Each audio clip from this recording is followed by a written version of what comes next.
Welcome to the last section of your course.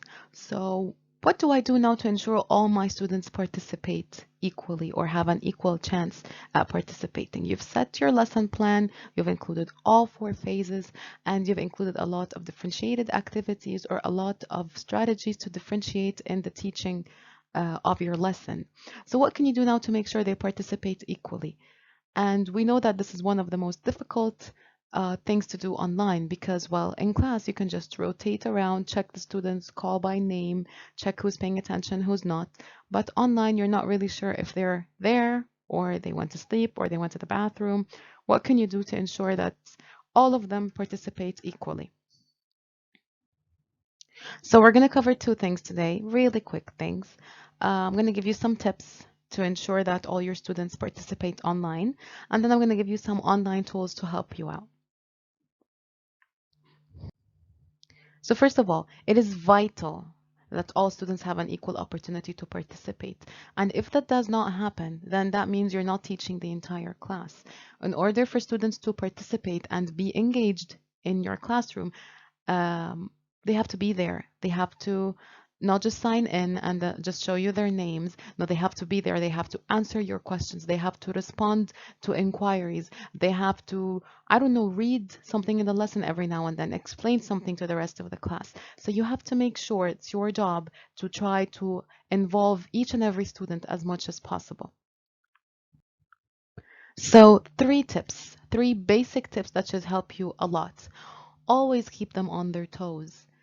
If your students feel comfortable enough that they're not going to be asked any questions or they're not going to be called on in class, then they're going to tune out, they're going to doze off, they're going to sleep, they're going to just sign in and leave their laptops. They're not going to participate in class, and they might even not be listening to the whole session. So keep them on their toes, surprise them. Don't just ask the same students over and over again. Don't stick to the same technique. No, randomly call on different students. I'm going to show you how to do that in a bit.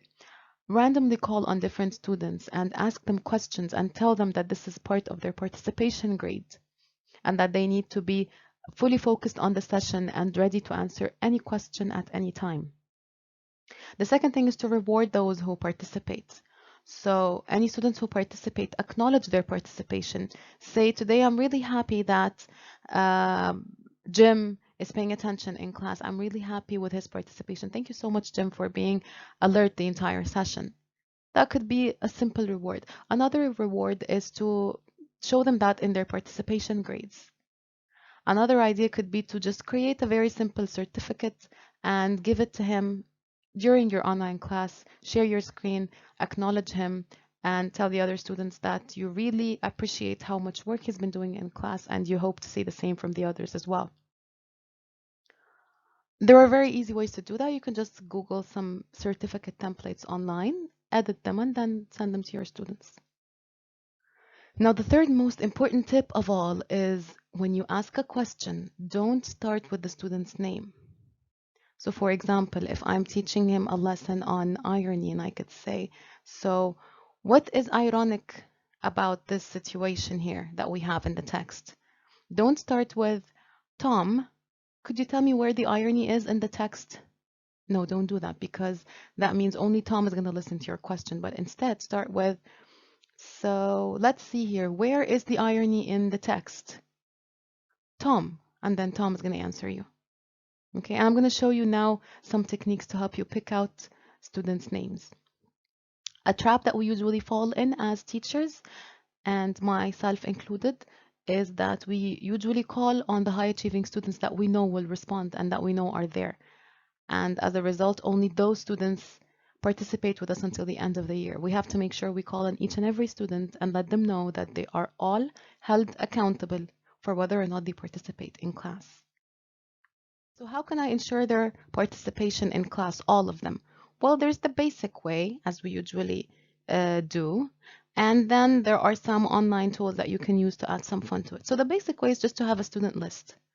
Okay, so every time you have a class, print out that list, put it in front of you, and ask the question, then go through someone's name randomly, as I told you. So where's the irony in the paragraph? And then just quickly flip through the list Sam, and then Sam has to answer. If Sam is not there, then just say, okay, so obviously Sam is not here.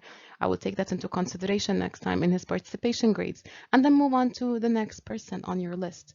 The key is to not ask the same student over and over again. The key is to ask as many students as you possibly can, because this ensures that you ask all the students, you don't ask the same students all the time. Now, another way, a more fun way, is to use something called Wheel of Names. And this is an amazing website, and it's so easy to use. I can't even explain how easy it is. You just put Wheel of Names, and then you're going to find a box, copy paste your student list there, and then they just put your students' names on a wheel. And every time you ask a question, you just click on the wheel, it spins the wheel, and then stops randomly at someone's name. And that makes it so much fun, as if you're watching a TV show. So you just say, okay, so the next question, say the question, and then so who can tell me the answer to this question, and then click on the wheel, and then see whose name pops up. You can also add sound effects for the names that pop up and so on. And just remember to share your screen so that your students can see that. Now I'm going to attach here a video in the resources section to show you how to use the Wheel of Names. So make sure please to check the resources section and to see the part on the Wheel of Names, the video on Wheel of Names that shows you how to use it and how to make the most of it in the class. Actually, a good idea is to create it just once and for all, and then your student lists will be saved there automatically with your email. So every time you just sign in, just click on the class, it will create the wheel for you, and you don't have to do it all over again. Another option, if you're using Microsoft Teams, is called Raise My Hand. This is a new option, and it's amazing because all your students start talking at once. When you ask the question, they have like an icon that shows like a hand next to their names. They just click on the hand, and then they will raise their hand so you can select which student can answer. And this makes it a bit more organized in the class. The last option is Nearpod. And as I've discussed with you guys earlier and showed you, Nearpod can give all students access. All they need is to put in the link and the class code, and then they are there. Whatever question that you ask, they have an option to type their answer in. So make sure to go back to the previous resources I shared on Nearpod if you don't know how to use it, if you still don't know how to use it, or you forgot how to use it, or you want to just check it again. This is amazing because you can ensure all of them are there in your polls, in your quizzes, in your class activities, in the warm-up. Everyone has a chance to just type and enter their answer. So that's basically it. That was all you have to do. So just make sure you choose a tool that fits you the best. And this is your chance to reflect on the lesson. So what I want you to do is just decide on the best way we covered, from the many ways that we covered, which is the best way that you can use from now on to ensure that all your students participate equally in your next online class. Thank you guys for watching. See you next lecture.